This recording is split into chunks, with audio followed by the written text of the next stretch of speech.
పూజలు హోమాలు జరిగేటప్పుడు పురోహితులు భక్తులతో మమ అని ఎందుకు పలకమంటారో తెలుసా? మరియు బల్లి మీ మీద ఎక్కడ పడితే ఏమవుతుందో ఈ వీడియోలో మనం తెలుసుకుందాం. ముందుగా పూజలు లేదా హోమాలు జరుగుతున్నప్పుడు పురోహితులు మంత్రాల మధ్యలో భక్తులతో మమ అని పడకమంటూ ఉంటారు. సంస్కృత భాషలో మమ అనే పదానికి నాకు సంబంధించినది అనే అర్థం ఉంది. పూజల్లో వినిపించే మంత్రాలు సాధారణంగా క్లిష్టంగా ఉండటం వల్ల ప్రతి ఒక్కరూ వాటిని సరిగా ఉచ్చరించడం సాధ్యం కాదు. అందుకే పురోహితుడు మంత్రాన్ని పఠిస్తున్న సమయంలో మనం మమ అని పలికితే ఆ మంత్రం ద్వారా కలిగే పుణ్యం ఫలం పూర్తిగా మనకే చెందుతుందనే భావన ఏర్పడుతుంది. ఇది పూజలో మన భాగస్వామ్యాన్ని సూచించే సంకేతంగా భావిస్తారు. మంత్రాలను తప్పుగా పలికితే దోషాలు కలిగే అవకాశం ఉందని శాస్త్రాలు చెబుతాయి.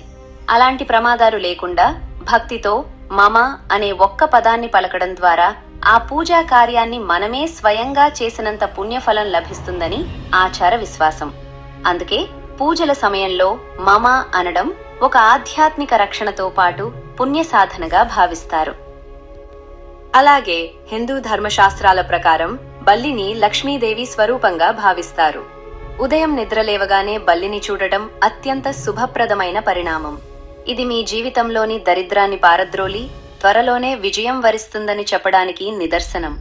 ఒకవేళ బల్లి గోడపైకి ప్రాకుతూ మీకు కనిపిస్తే అది మీ వృత్తిపరమైన ఎదుగుదలకు సూచిక. దీనివల్ల ఉద్యోగంలో పదోన్నతి లభించడంతో పాటు ఆర్థికంగా లాభపడే అవకాశాలు ఉంటాయి. బల్లి భుజంపై పడటమనేది విద్యార్థులకు మరియు నిరుద్యోగులకు శుభవార్త. ఇది పోటీ పరీక్షల్లో విజయాన్ని లక్ష్య సాధనను సూచిస్తుంది. జ్యోతిష్య నిపుణుల అభిప్రాయం ప్రకారం బల్లి తలపై పడితే సమాజంలో కీర్తి ప్రతిష్టలు పెరిగి గౌరవప్రదమైన స్థానం దక్కుతుంది. ఇలాంటి సానుకూల శకునాలు జీవితంలో సిరి సంపదలు వెల్లివిరియడానికి మరియు తలపెట్టిన కార్యాలు నిర్విఘ్నంగా పూర్తి కావడానికి దోహదపడతాయని విశ్వసిస్తారు. మరి చూసారుగా, ఇలాంటి ఆసక్తికరమైన విషయాల గురించి తెలుసుకునేందుకు తప్పకుండా సబ్స్క్రైబ్ చేయండి గ్రహణం ఛానల్.